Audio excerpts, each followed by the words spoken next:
ముందుగా జేపీ గారు నమస్కారం. జేపీ గారు, మీరు చాలా సంవత్సరాల పాటు పోరాటం చేసిన దానిలో ఇదొకటి కీలకమైంది. ఎన్నికల్లో నేరస్తులు ప్రవేశించకుండా చేయటం, అలాగే ఎన్నికల ఖర్చు, నేరస్తుల వివరాలు ప్రజలకు తెలిపే పోరాటం లోక్సత్తా ఉద్యమ సంస్థగా ఉన్నంతకాలం చాలా క్రియాశీలకంగా యాక్టివ్గా చేసిన అంశాలు ఇదొకటి. బహుశా అప్పట్లో మీ ప్రయత్నం వల్ల అనుకుంటా నాకు గుర్తుండి శిక్షాకాలం 2 ఏళ్ళు అంతకు మించి శిక్ష పడితే ఆ శిక్షాకాలం పూర్తయిన తర్వాత 6 ఏళ్ల వరకు వాళ్ళు పోటీ చేయకుండా ఒక నిబంధన వచ్చింది.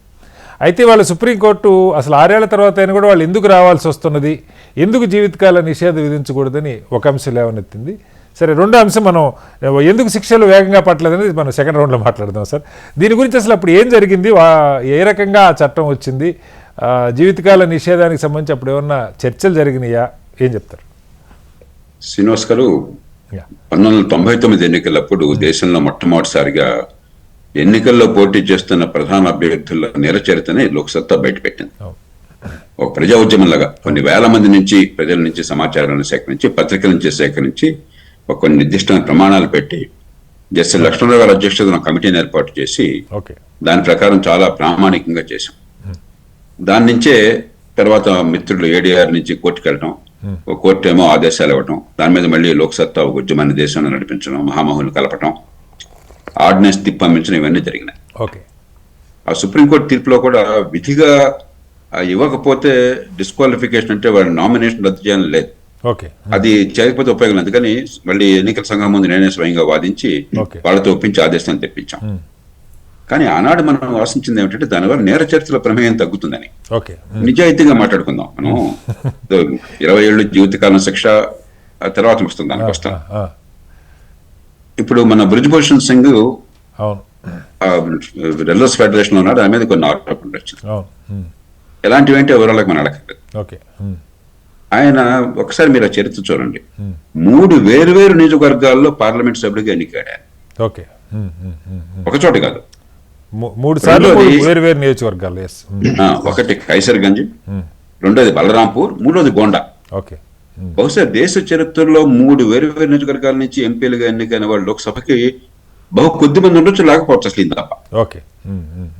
రెండోది, ఇక తప్పదు ప్రజాభిప్రాయం వ్యతిరేకమైన తీరాలనుకున్నప్పుడు ఏం జరిగింది, ఆయన కుమారుడు కరణ్ భూషణ్ సింగ్ ఆయన పెట్టారు, ఆయన మన ఢాకా ప్రజానికి గెలిచాడు. అంటే మన రాజకీయం ఎట్లా ఉందో అర్థం చేసుకోకుండా ఒకళ్ళు డిస్క్వాలిఫై చేశారు ఈ బ్రజభూషణ్ సింగ్ ని, ఆయన కొడుకు వస్తాడు. కోర్టు అది కూడా వ్యాఖ్యానం చేసింది సార్, అంశం కూడా చెప్పింది, వాళ్ళు భార్యలతో కొడుకులతో నడుపుతారని. అంటే మౌలికంగా ఏంటంటే కీలకమైనటువంటి రాజకీయ సమస్యలకి వ్యవస్థలో పరిష్కారాలు సాధించాలి, కానీ చట్టాలు చేసి వాళ్ళకి పోటీ చేయకుండా అర్హత ఇలాంటివి చేస్తే అది వినడానికి మిడిల్ క్లాస్ మధ్య తరగతి వాళ్ళకి చాలా బాగుంటుంది. అది పరిష్కారం కాదు. మొట్టమొదటి చాలా స్పష్టంగా అర్థం కాదు. ఈ మాటలు, నా మాటలు రుచించు చాలా మందికి. ఏంటంటే మనం మధ్యతరగతి వర్గాలను చట్టం చేసి పారిస్తే పోలా, రాకుండా అంటే పోలా, వాడిని తీసేస్తే పోలా, వాడిని పీకేస్తే పోలా, ఇలా అనుకుంటున్నాం మనం. రాజకీయ సంస్కరణ అంత ఆషామాషి కాదు. రెండోది, మీరు ఒకసారి ఇవాళ కూడా నేను చట్టాన్ని పూర్వం బాగా తెలిసినా కూడా ఇవాళ మన చర్చ ఉందని చెప్పి లోతుగా నేను మళ్ళీ అధ్యయనం చేశాను. ఆ చట్టం వెనకాల ఉన్న స్ఫూర్తి అంతా ఏమిటంటే, ఖచ్చితంగా తీవ్ర నేరాలకు శిక్ష పడినట్టయితే 2 ఏళ్ల కంటే ఎక్కువ కనుక శిక్ష పడినట్టయితే ఆ శిక్షా కాలము ప్లస్ 6 సంవత్సరాల పాటు డిస్క్వాలిఫికేషన్ లో, మిగతా వాటికి వేరే రకాలుగా ఉన్నాయి. కానీ దానిలో 12 సెక్షన్లు ఏం చెప్పారు తెలుసా?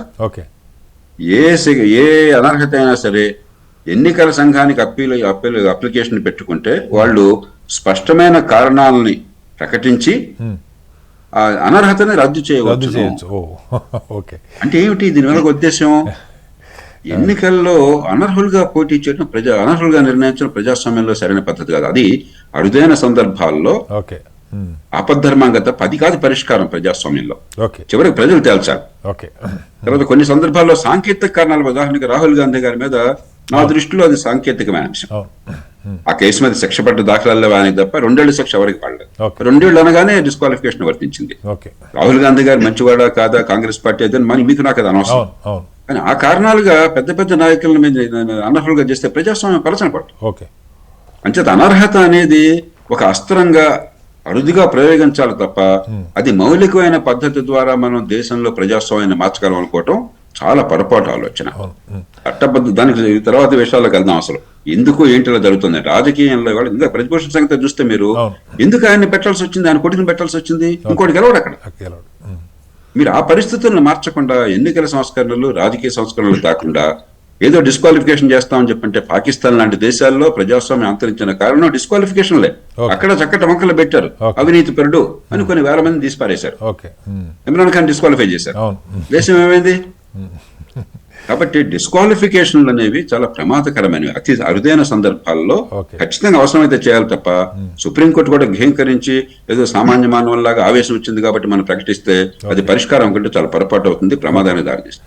అయితే జేపీ గారు, అంటే ఒకటి సరే మీరు చెప్పినట్టు శిక్ష ఏముంటుంది లేకపోతే అనర్హత వర్తిస్తుంది లేదని పక్క పెడితే, బట్ దానివల్ల మీరు చెప్పిన నేరస్తుల వివరాలు బయట పెట్టడం కానీ అఫిడవిట్ రూపంలో అది ప్రజలకు తెలియ, ఆ రోజుల్లో లోక్సత్తా చాలా పెద్ద పోరాటం చేసింది, ఆ తర్వాత ఏడీఆర్ కంటిన్యూ చేస్తుంది, ఇప్పటికి కూడా ప్రతి సంవత్సరం వాళ్ళ వివరాలన్నీ బయట పెడుతున్నారు. మౌలికంగా రాజకీయ పార్టీలు ఏమన్నా వీళ్ళని, ఇప్పుడు బ్రిజ్భూషణ్ సింగ్ మీరు తీసుకున్న ఎగ్జాంపులే బెస్ట్ ఎగ్జాంపుల్. ఇంత జాతీయ మీడియాలో అంత భయంకరంగా చర్చ జరిగినా కూడా చివరికి అతనికి ఇవ్వకుండా పార్టీలు వెనకడుగు వేయలేదు. అలా అన్ని పార్టీలు ఇస్తున్నాయి, ఒకళ్ళని కదా. ఇప్పుడు 42% చట్టసభల్లో నేరస్తులు వివిధ కేసుల్లో కోర్టులో విచారణ ఎదుర్కొంటున్నారు. ఎట్లా అంటే దీనికి అసలు పరిష్కారం పార్టీలు ఏమన్నా దీని నుంచి బయటపడే ఆలోచన చేస్తాయా? ఆలోచన చేయట్లేదు కానీ పరిష్కారం ఉంది. ఇప్పుడు మౌలికంగా మీరు ఆలోచించండి, ఏ పార్టీ కూడా కావాలి నేరచరిత్రకి ఇవ్వాలని కోరుకోదు, గతిలాకి ఇస్తున్నారు. ఎందుకని?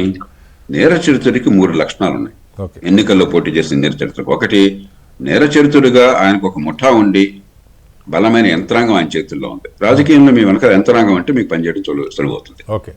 2, నేరచరిత్రుడు అంటే డబ్బులు చేస్తున్నాడు బాగా, కోట్లు జల్లరు, నేరం చేస్తాడు పిచ్చాడు. సంఘటిత నేరాలు కానీ మరొకటి కానీ సెటిల్మెంట్లు కానీ కబ్జాలు కానీ వాళ్ళు బాగా 100 కోట్లు 1000 కోట్లు చేసుకున్నారు. 3, ఏ నేరచరిత్రుడు ఇంతవరకు దేశంలో ఏదో ఒక కులం పేరు చెప్పుకుని తప్ప, అరుదైన సందర్భాల్లో బాంబే లాంటి చోట్ల మతం పేరు చెప్పుకుని తప్ప వ్యక్తిగా ఎప్పుడూ రాజకీయంలోకి రాదు. ఈ 3 ఉంటే మన దేశంలో డబ్బుండి వెనకాల 100 మంది మీ మాట వినేవాళ్ళు ఉండి మీకు ఒక బలమైన కులం బలం ఉంటే రాజకీయంలో గెలుపు సునాయాసం. తర్వాత ప్రజలు కూడా ఏమనుకుంటున్నారు, మర్యాదస్తులు ఏదో శ్రీనివాస్ గారు లాంటి వాళ్ళు మరొకళ్ళు వచ్చి పోటీ చేసి గెలిచినా కూడా చాలా మర్యాదగా ఉంటారు, ఏ పని జరగదు. గోండా వస్తే 4 సార్లు తంతానంటాడు, పొడుస్తానంటాడు, భయపడి కొన్ని పనులు జరుగుతాయి. అంటే పరిపాలన ఎవరికి అందదు, పనులు జరగట్లేదు అన్న భావం జనంలో బాగా ఉంది. అందుకని నేరస్తుల కాల చోట్ల ఎవడు గట్టిగా గొడవ చేస్తాడు, ఎవడు గట్టిగా పోరాడతాడు అనుకో.